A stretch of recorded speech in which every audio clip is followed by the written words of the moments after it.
before you can have this.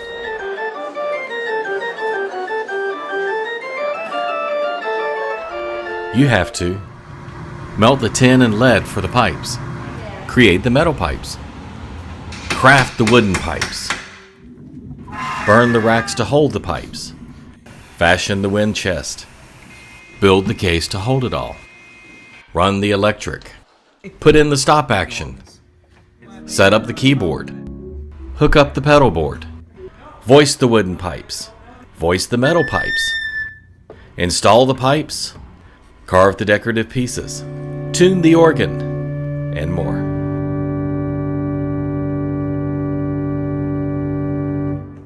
So did you make the tenors louder? A little.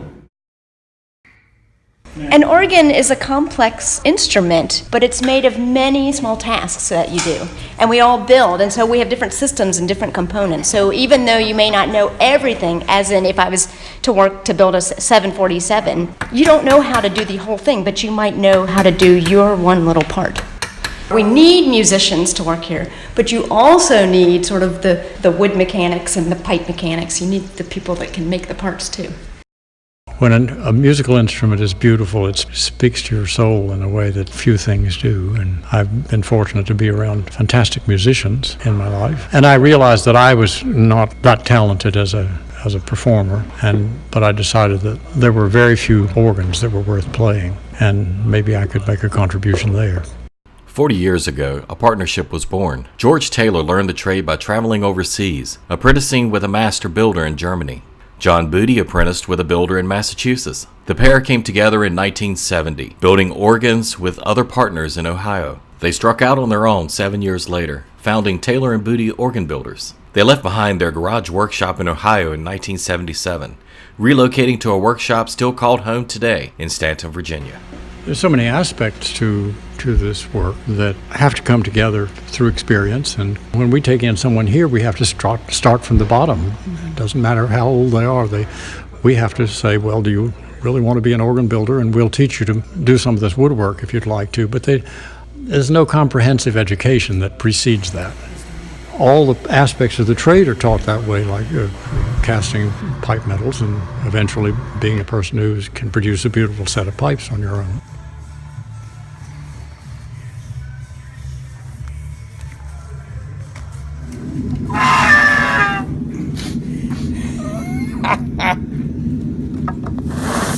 You only get one. It's the first touch, and that's it. I enjoy making things with my hands. I also enjoy music. And there's nothing really quite like the feeling of sitting down at an instrument with which you can shake the earth. As a complex musical instrument, taking part in building such a structure is extremely rewarding. I've done it for 28 years. I look forward to Monday morning. From chunk of tin to a musical instrument.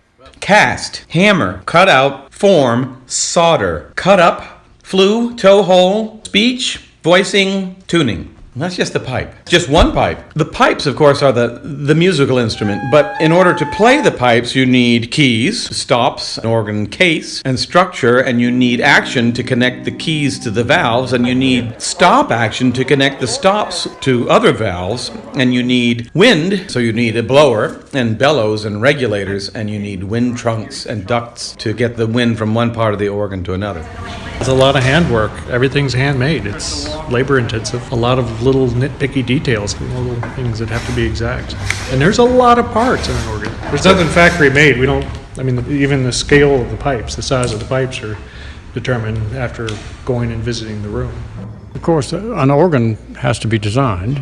Organs are very much attached to the buildings they are built for. They're stationary instruments, unlike pianos and violins and orchestral instruments.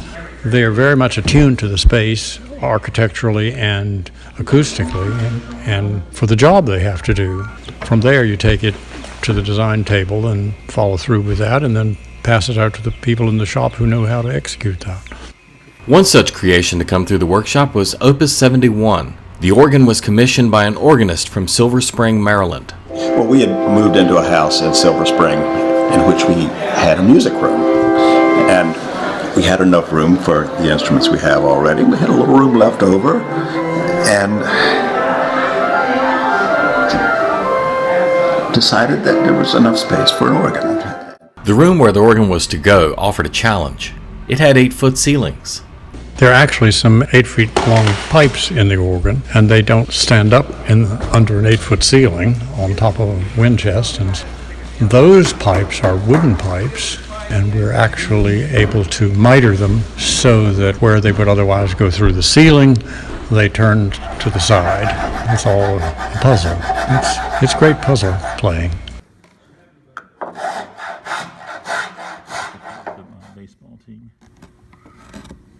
Work began in earnest for Opus 71 in January of 2016.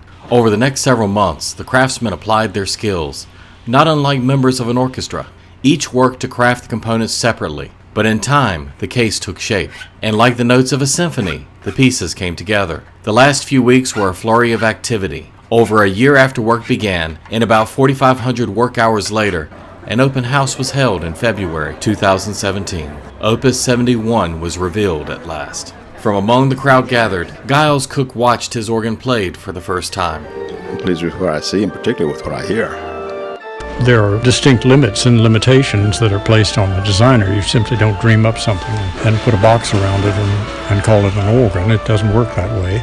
If you care anything at all about consistency and order in design, then you turn to how this is done, the way you were taught or the way you've experienced, and you try to make the most sense of that and come up with something that's beautiful and that will continue to work for a long time.